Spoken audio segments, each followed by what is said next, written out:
You're listening to an Anazao Ministries podcast.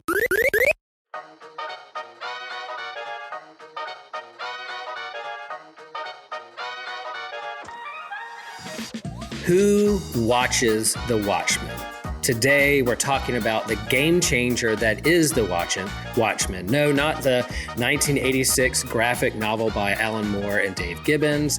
No, not the 2009 live-action movie from polarizing director Zack Snyder. But we're talking about the 2019 TV mini-series show on HBO, The Watchmen. Hello, fellow systematic geekologists, welcome to another episode of our HBO series Deep Dives. And today we're talking about, I will say a game changer.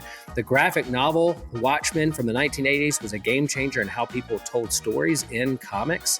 I don't know if they shared that this movie, we can never make the graphic novel into a movie. That's the unicorn out there of all the superhero movies. There's no way you can make this into a movie. Well, they tried. Zack Snyder made it into a movie. Some people loved it. Some people hated it.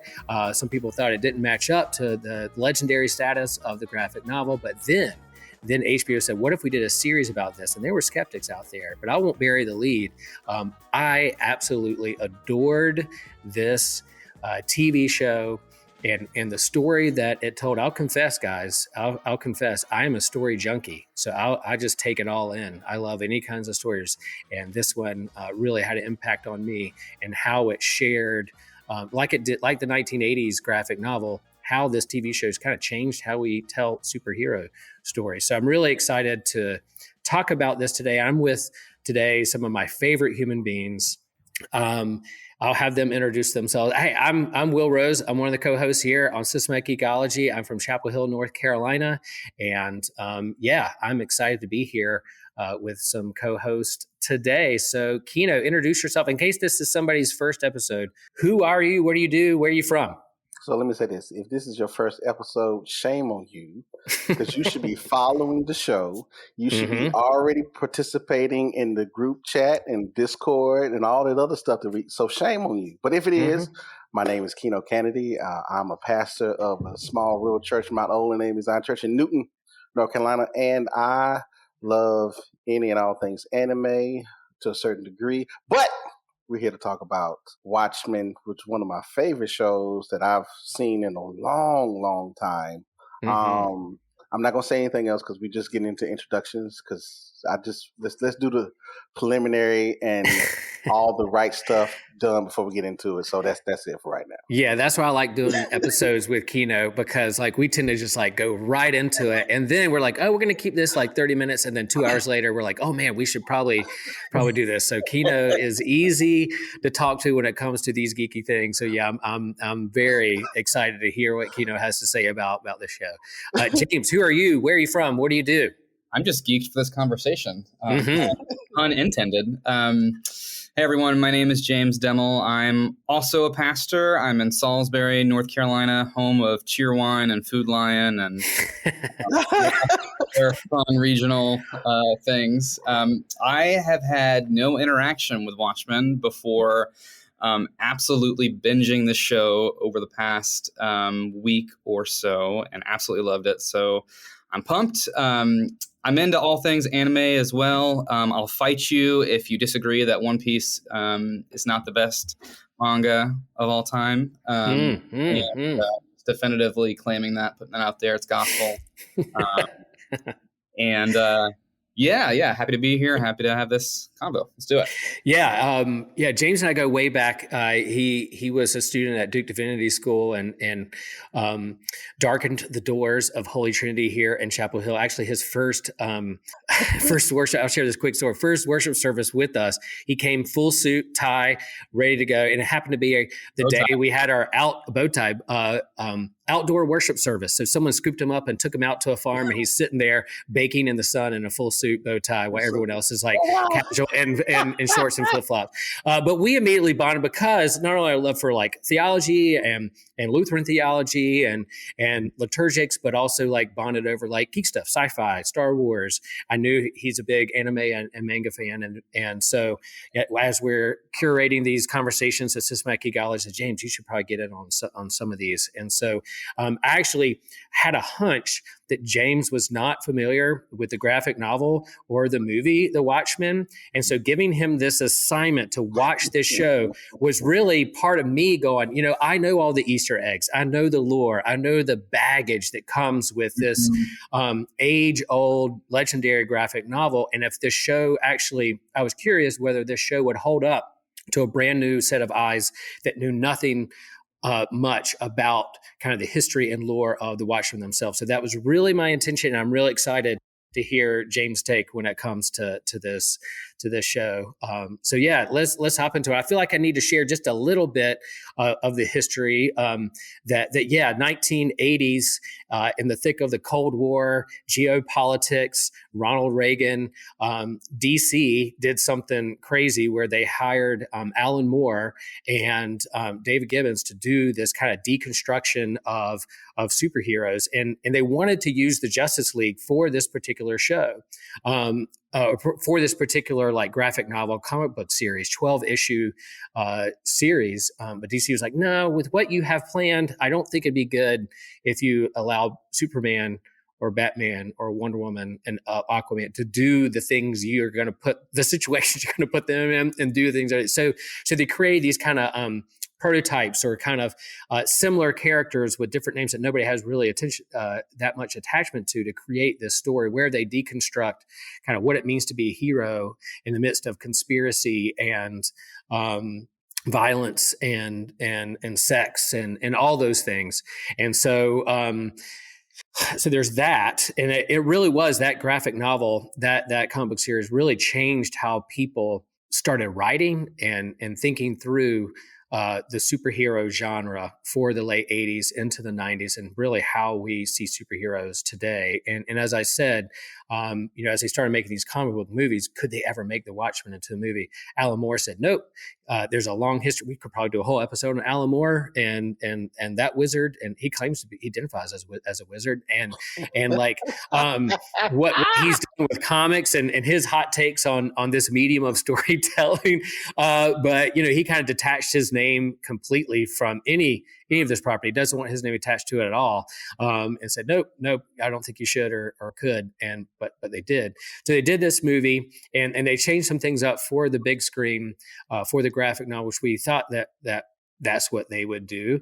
And then some people liked it, some people didn't. But then it came out, again, as the superhero genre at its height in our culture. Damon Lindelof grabbed this property and said, what if we did a series on this and did a whole different thing? So Kino, what do you have a relationship with the graphic novel or the movie, and then any history before watching this TV show on HBO?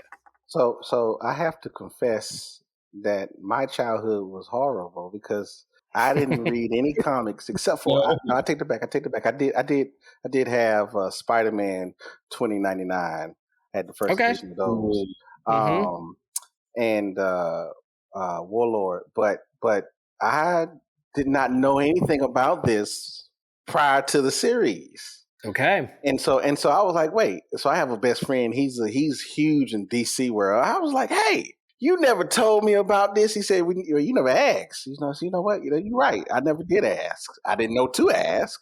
But so no, I was not exposed to this prior to now. And I'm like, okay, I'm gonna have to get these graphic novels and start checking these things out because this series was awesome. Yeah, it is. If you look and you Google like top 10 graphic novels of all time, usually Watchmen is up there as number one or in the top three of like graphic novels. And I think as it came out as single issues way back in the 80s, people didn't kind of know what to do with it or where it played, but you put it all together in one trade and then read it all together as one complete story with its backstories and side stories it was a game changer in how you tell stories changed through that medium. James, how about you? Any history with the Watchmen graphic novel or the movie leading into this? I have never read the graphic novel. I have not read the movie, I've not watched the movie. And, maybe I could have, if I had seen an image of Dr. Manhattan, I could have said, this character belongs to that franchise. Right. Certainly the bright yellow font, I probably could have associated it with the Watchmen. But besides that, I knew nothing about the story. I mean, I was fresh, y'all. I went into this for the first few episodes being like, okay, where are the superpowers? When is that happening? So yeah, that's how fresh I was to this. This was a completely introductory, eye-opening sort of experience. And as I was going to ask you, Will, so when you said this came out sort of mid 80s and you would have been pretty young then. Yeah. Did you have any awareness good question. Of it as it was sort of becoming a thing? Yeah, so I collected comics in the 80s when I was a kid and then emerging teenager. When I started getting to like emerging teenager age, young adult, I started getting out of reading comics because I was like, I'm going to be cool and surf and not be attached to this kind of geeky medium. But I always kept my eye on what was happening in geek culture. Of course, love Star Wars and all that stuff. So when The Watchmen came out, mid to late 80s, it kind of missed my window. I was not collecting as many comics, reading as many comics, so that kind of missed my window. But when then I got back into reading comics towards the end of the 90s, beginning of 2000s, people were like, always talked about The Watchmen, always talked about Dark Knight by Frank Miller. And like these two graphic novels that deconstructed the superhero genre, made it gloomier or kind of more nuanced in terms of villain or hero and the everyday problems, so kind of a different way of looking at it. I was like, okay, if this is such a game changer, I'll read it. And I'll admit, when I first read the graphic novel, The Watchmen, I was kind of like, what's the big deal with it? Why is this so great? Like, I didn't quite understand it in my first reading. I was like, okay, this is just like comics and some heroes that have problems and they're not all that great. They're anti-heroes or whatever. There's conspiracy. Okay, it's violent. But I guess I was already in the 2000s where that was already a part of the genre. So I didn't realize the impact it had in the 80s when they did that. But after like a couple of readings of the graphic novel, I'm like, okay, now I understand why this was a big deal. And the masterful storytelling that Alan Moore does with Dave Gibbons on art in the panels that they move from one panel to the next. Yeah, that's so interesting. I did sort of a like a Wikipedia deep dive on the series, just sort of trying to acclimate myself. And one of the quotes that stuck in my mind that some reporter said, commenting on the original graphic novel, was this was like the moment when comics grew up. Yeah. Yep. And so it's interesting that you like missed that window, but came back to it. And it was sort of like, for you, what's the big deal?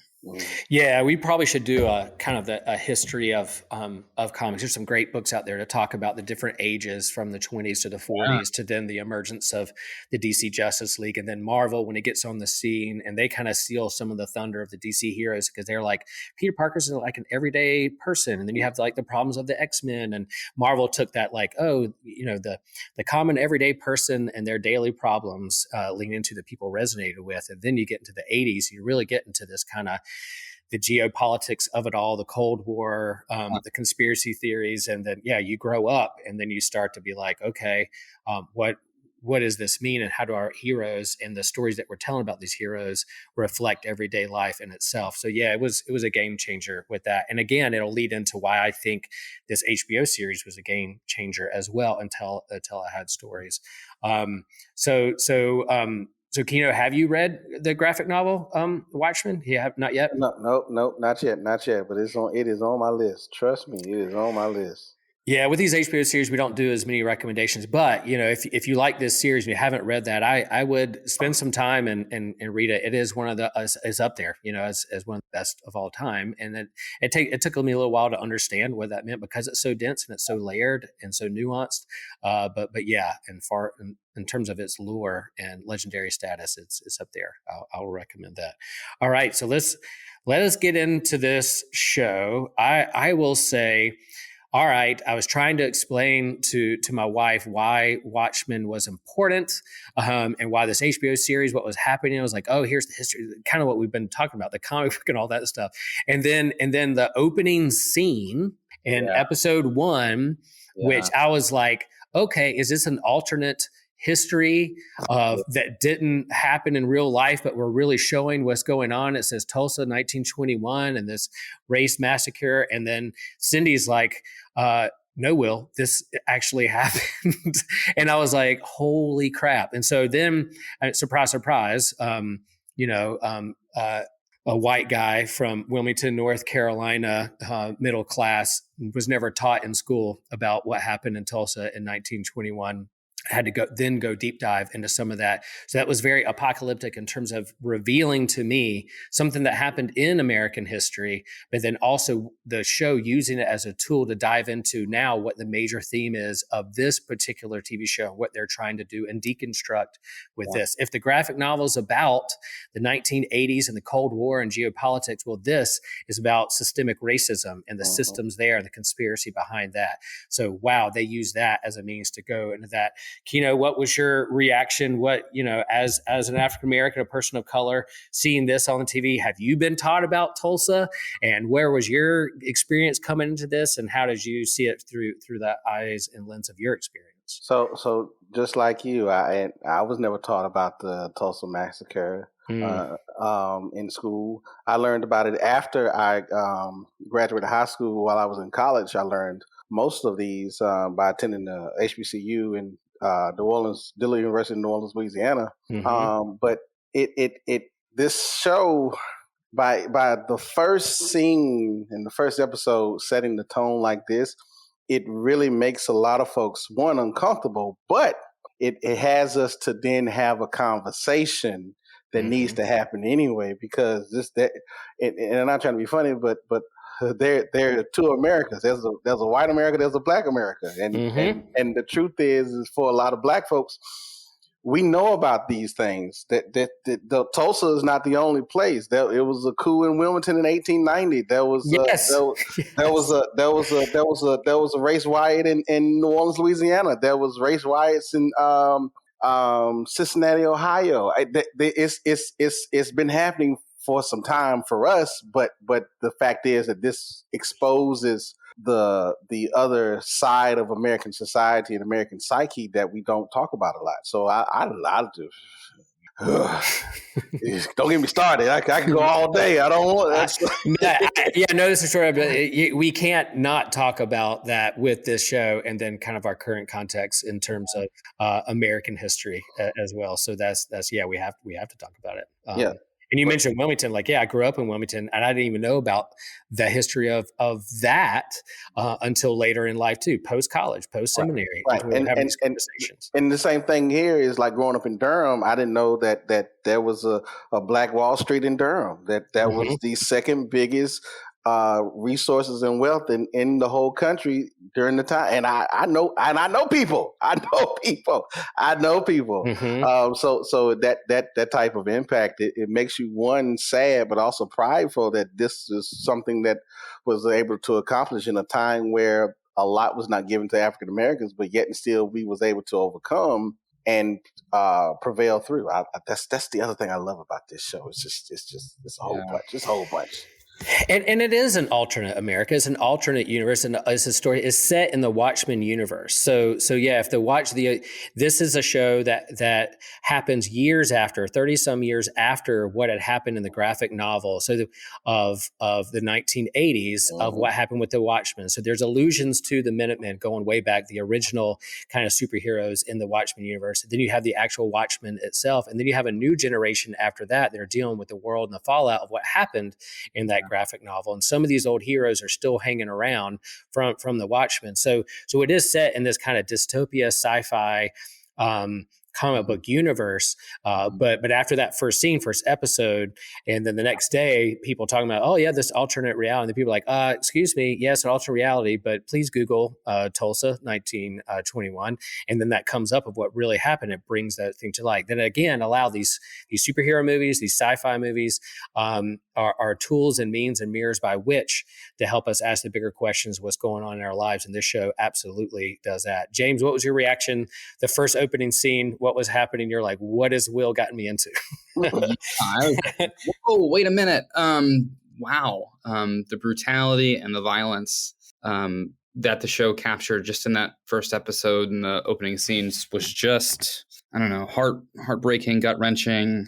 I had known about the Tulsa race massacre, but I think I had only learned about it in 2020 when George Floyd was killed, and I learned a lot. I think we all learned a lot around sort of that time, really back in 14 with Ferguson.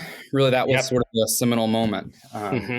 And did a lot of relearning. So I knew a little bit, but I didn't know much. And I also grew up in North Carolina, knew nothing about Wilmington. And what I loved about that opening scene was the juxtaposition of story and narrative, right? So you open in on that scene and you have a character who is a child, African-American child, watching film, a black and white film, and the basically what happens, long story short, is the sheriff is chased down by a figure who is all in black, happens to be African American, but you don't know it until he takes his hood off. And fascinating part for me as a pastor, as a Christian, was the confrontation sort of happens right in front of a church, and the sheriff on the white horse is thrown down and confronted, and the pastor and the congregation comes out of the church and is, "What are you doing to our beloved sheriff?" And the man in all black unmasks himself, and he's the black marshal of Oklahoma, and says, "No, this sheriff is corrupt. There's got to be justice here." And then the crowd, the congregation, as crowds like to do, gets a sort of mob mentality going. And the black marshal says no to sort of mob justice, no to mob violence. And then you pan out right from that scene, and you're in the middle of the Tulsa race massacre, like it's happening, like the juxtaposition there, and the competing narratives that are told even in that awful historical sort of moment, and the competing narratives that are told today around race and religion and all of that stuff. It's just such a densely packed opening few minutes of that show. Yeah, and it's interesting they did black and white, and then you have the white horse, the black horse, the sheriff, one sheriff and dressed in white and the other in black. You have this the church that comes out, a predominantly white church, and then you pan back, and what's really happened in Tulsa in this movie theater and what's happening on Black Wall Street it sets the tone of what these themes are. And I think a major theme of this show, similar to what was in the original question of who watches the Watchmen in the 1980 graphic novel, like these masked vigilantes, yeah, we see them as heroes, but what's underneath all this, and is this the best? What's going on? And so a big part of this show is dealing with masks. Who's wearing these masks? Whether you're a hooded KKK person, whether you have to wear a mask to conceal your identity as a police force that's scared for their lives because of violence. You have the Rorschach masks. You have the heroes like Sister Knight, who wears a mask to conceal her identity. What masks do we use? And is it for protection or is it for conspiracy? What are we, even later on, the sheriff Judd, who, you think is best friends with Angela and ends up being a part of this vast conspiracy. Yeah. Spoilers, guys. Like, if you're listening to us talk about this show, then spoilers. Go watch it first before we get deep into that. So yeah, you have racism. Yeah, I think that from the get go, you're like, this is what this is going to lean into to reveal to us the Watchmen, but also like masks, vigilantism, heroes and villains. It's not just so clear cut as who is the hero, who is the villain, the good guy or the bad guy. And I think that's what the graphic novel did. And then the movie tried to capture, but now this HBO series is, who are the good, who are the bad, what's the vigilante, what are we doing here? Kino, for you, what are some of the themes there that stood out for you in this particular show that really stand out for you? So, and I'm not trying to harp on it, but I have to just talk about it. It's the race. It's literally the race relations and the idea of trying to understand your own history to then understand your present to then impact your future. But you have this idea of power and control of those who do have and those who don't have. And then also the system of knowing and not knowing, like it, and the sad truth is that a lot of folks are not aware of what it is going on because of what they pay attention to. And sometimes the best thing to do, and I know we're recommending watching the TV show, is to turn the damn TV off. To turn the TV off and interact with folks, but we're so attuned to just be accustomed in our own silos that we don't want to go and venture out, and that's not what happens because we're all in this community together. And so it's mainly for me, it's just the ability to see the different dynamics that play on in different layers. There's so many different layers in this series that we could all touch on. And literally, though we have Joshua, shame on you, 30 minutes, it's so much stuff that we could talk about that I'm like, this is not fair. Yeah. I think, another theme is fear. I'm a big part of the graphic novel is this kind of doomsday clock counting down to the end of the world and, the nuclear scare and who's going to save us from this and this tick-tock of a doomsday clock. And you have that here. You have another kind of doomsday clock. The clock is ticking and you're ramping up the kind of the urgency of what's going to happen and the tension between the cavalry versus the police, and then who are the heroes, who are the villains, the vigilante, and then you have this FBI detective who's pretty jaded because she in her lineage is from the original Watchmen, who's not a very nice guy, the comedian, and he's not very funny. So you have all those layers of fear. And what do you do with fear? The fear of the other, fear of a different race, the fear of not being safe. And then you also see like Ozymandias shows up, the culprit for the original graphic novel, and then the strings he's pulling. And then part of his lineage is trying to do the same thing with money, with power, of unveiling or unveiling. And what was, what was her name? It was Lady True.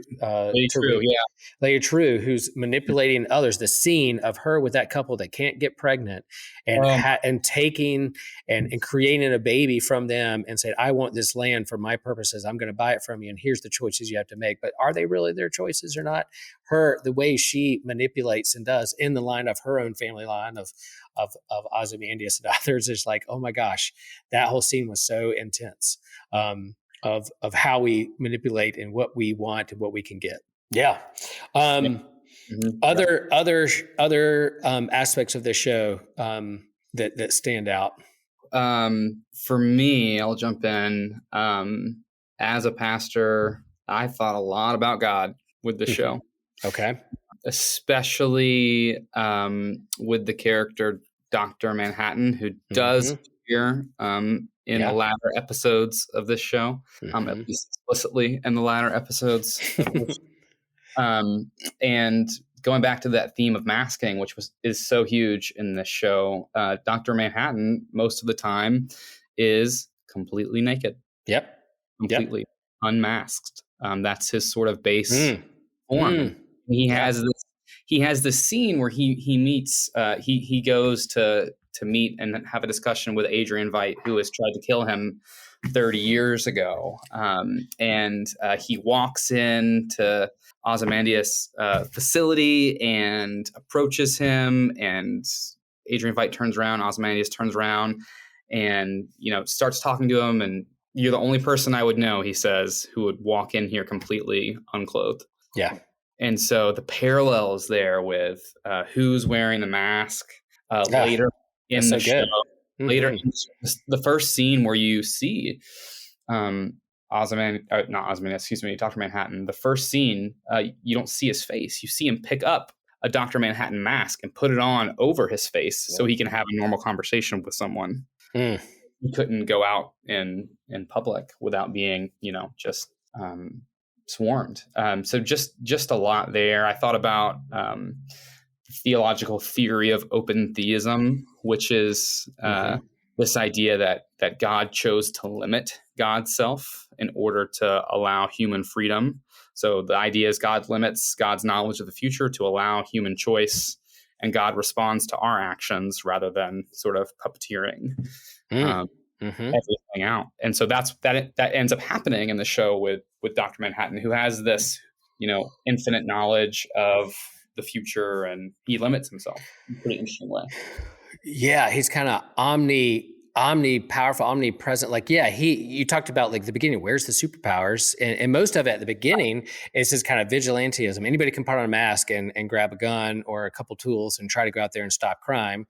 But then where's the supernatural aspect of this? Well, you hear of the legendary status of Dr. Manhattan and him on Mars and who this person is. And then eventually he is revealed of who he is and where he's been embedded in this story most of the time.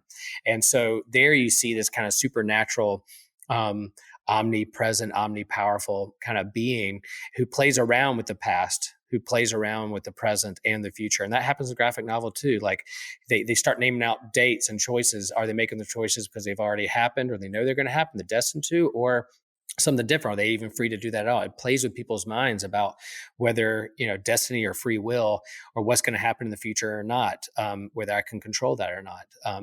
So it plays around with that too, all within the context of, like you said, mask, unmask.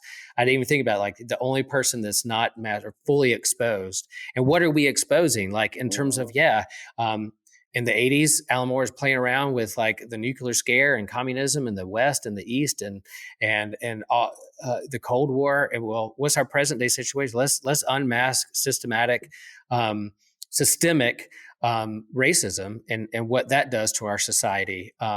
So it plays around with that. And this is a self-contained show. Like it's I love that it had at the beginning, it had an ending, when so many of our TV shows and movies are all about like, we do this one just so that we can get to the next one. And we're going to make 4 of these, and it's going to be 5 series, or can't wait to the end credit scene that's going to lead me to the next movie. They haven't made a season 1. And I don't think they're going to do a season 2. They're like, nope, we told the story that we're going to tell, and this is it.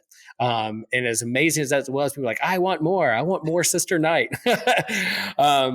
Then they were like, no, this is self-contained. This is the story that we're going to tell. Kino, how about you? So the idea of unmasking, then understanding who wears the mask and what's the purpose of it, and then the role of just having knowledge and understanding and who controls that, and then so let me say this. One, I like the show a lot, but the issue that I have is that these shows are just shows, and then there's nothing. I mean, again, I know it's a TV show, but conversations needs to be had where we're addressing some societal issues, because funny enough, racism affects everybody. It don't just affect one side or the other side. It affects everybody, because when you're dealing with issues of poverty and class and caste and race and all the other stuff, It impacts a marginalized community, and it actually taxes the society as a whole more than having a society that's more healthier, that's more open, that's more honest, that's more transparent. But we would rather say no. Let's keep this over here. This is really not a problem. It's not an issue. But it is an issue. It is an issue that needs to be addressed, and a lot of folks don't want to address it because it makes them feel uncomfortable. I am sorry, but nobody cares about your feelings. Nobody cares about your feelings but you. And the truth is, if you're uncomfortable, that should tell you something. Because in truth, in all honesty, that if you are comfortable in your own faith, belief, and system, then I question your faith in your relationship, because God is always putting us in uncomfortable situations that forces us to then rely on God more than ourselves. And if you feel like you are cool where you are and everything is good, everything is wonderful, then I question your faith. I question your ability to see God in everything, to really saying that if you see that there's a need, there should be someone to address that need. And I'm not saying that because there are folks that's out there that are they're good. But the majority of a lot of folks, it was like, I'm good to go to church on Sunday. I'm good to give my tithes on Sunday. I'm good to even do the mission work on the time I do the mission work, but nothing in my community, I'm going to do anything different. No, because I'm happy where I am. No, we got to do something. Get up. Get out. Yeah, what's happening Monday through Saturday, and I think you're right. Like, we see that in our society now today. I mean, again, if this show can be a prophetic voice and hold up a mirror to call us to action, it's what does a prophet do? It comforts the afflicted and afflicts the comfortable, and I think this show, in many parts, as nuanced as it was, as the acting was and the story was brilliantly told, there were times when I felt uncomfortable, and good. I should. If that's the way I'm feeling, I'm glad I felt that way, and hopefully, and it caused me to dive deeper into what is really history and what really has happened or not happened, and what goes around with that. It's going to call me to action when it comes to those things. So 100% right. One of the things that I was really struck by is, so the story throughout the show makes a couple different time jumps. And what's revealed throughout the show is that there's been this decades-long morphing of this organization that is basically the Klan, right?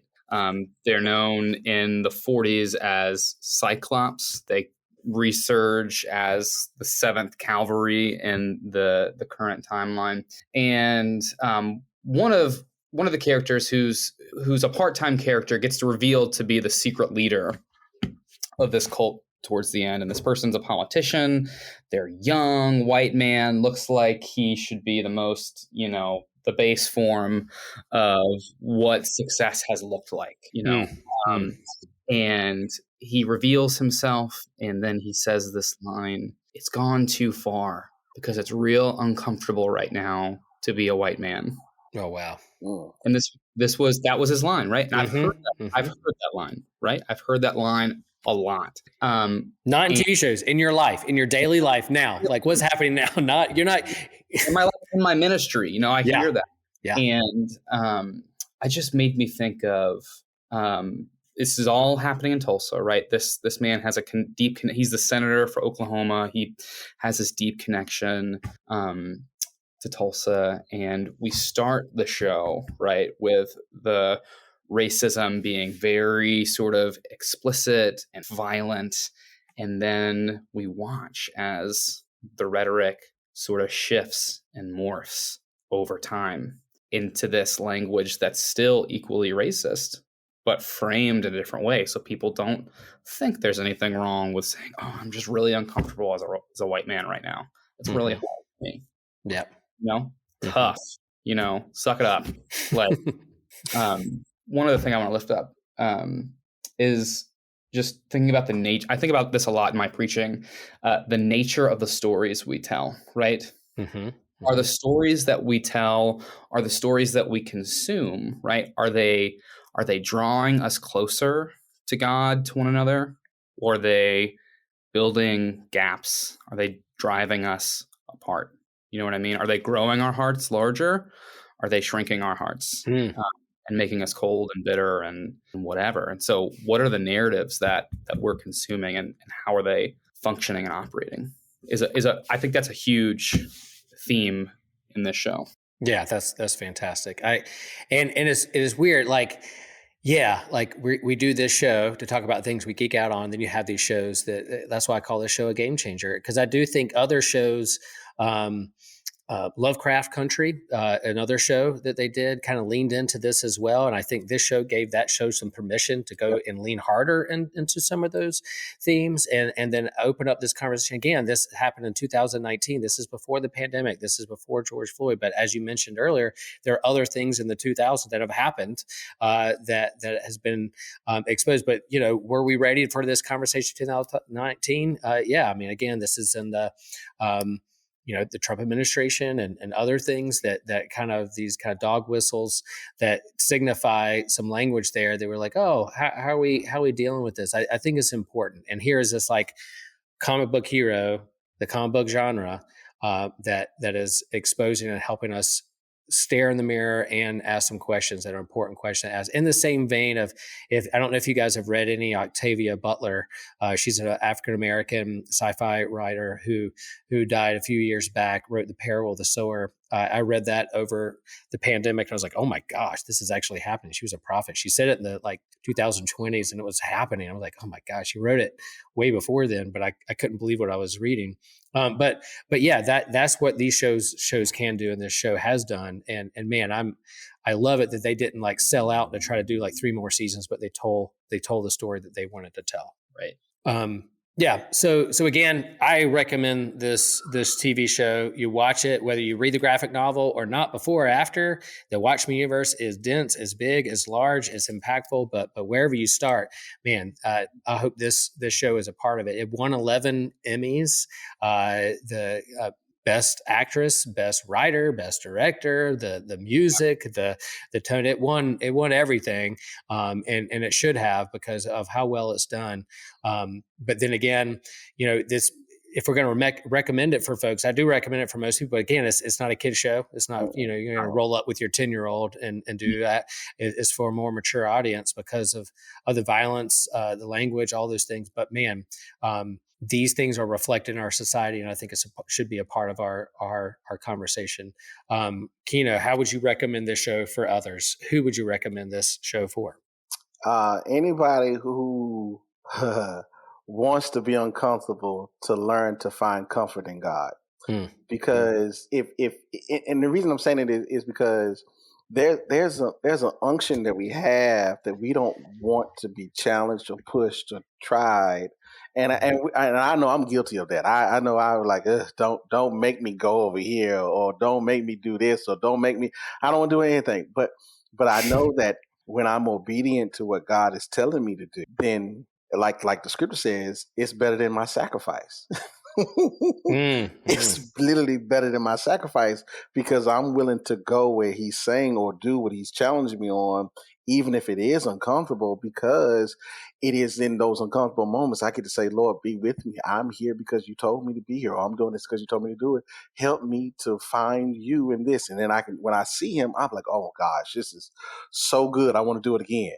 Yeah. I want some more of it. I want to be more of that. I want more of that. So if you want to be challenged, watch this show. If you want to understand not just race relations, but masking, dynamics of power, sex, family dynamics. I ain't got, I'm huge on family systems. I ain't touching any of that. There's a lot of family systems in here. A lot of family systems. Yeah. Yeah. But this is an awesome show. And if you're listening to this show, one, we thank you for listening, and we appreciate your commitment, and we also know that you're a believer. Because you can't listen to this show and not be a believer. Otherwise, you would have reached out and said, hey, I need to know, how can I be saved? Come on, talk to us. We can do that too. but if you are, then go and be willing to challenge your faith. Because I know that I've always been challenged in trying to understand funny enough, I ain't gonna say nothing, but I'm trying to understand the far right. Let me say it that way. I watch Fox News. I read all the stuff that's online just to get an understanding. Not to saying, oh my gosh, you're horrible. No, so I can understand their mindset and their thinking. So I can have a conversation to saying that your fear is that you think that somebody's going to come and take your stuff. Guess what? I got that same issue too. So let's figure out how we can get this together. I got this. I don't want anybody to come up here and take my stuff. I will shoot you just like anybody else. Okay? So no, don't get me started. Don't get me started. I'm sorry. Yeah. And that's, and again, like our premise for systematic ecology is that we know there's kind of a diversity among like geekdoms and what we believe and what these geekdoms and genres and fandoms bring to the surface for us in terms of our identity and what we believe and what we don't believe. But we want to create a healthy conversation. So we understand the diversity that is out there. And so yeah, if we did not hit on a theme of this show or something that's going on that we should have because of our limited time of this special that we've already gone over for, hit us up on the social media. Let us know what are we missing? What are some things that we could talk about, or if as watching the show that stirred something in you that you think is an important conversation for your life, for your relationships, for your faith community, for your neighborhood. James, if someone, who would you recommend this show to? How would you recommend this show? What's your take on that? Yeah, I would recommend this one almost for everyone that's a mature audience. Mm-hmm.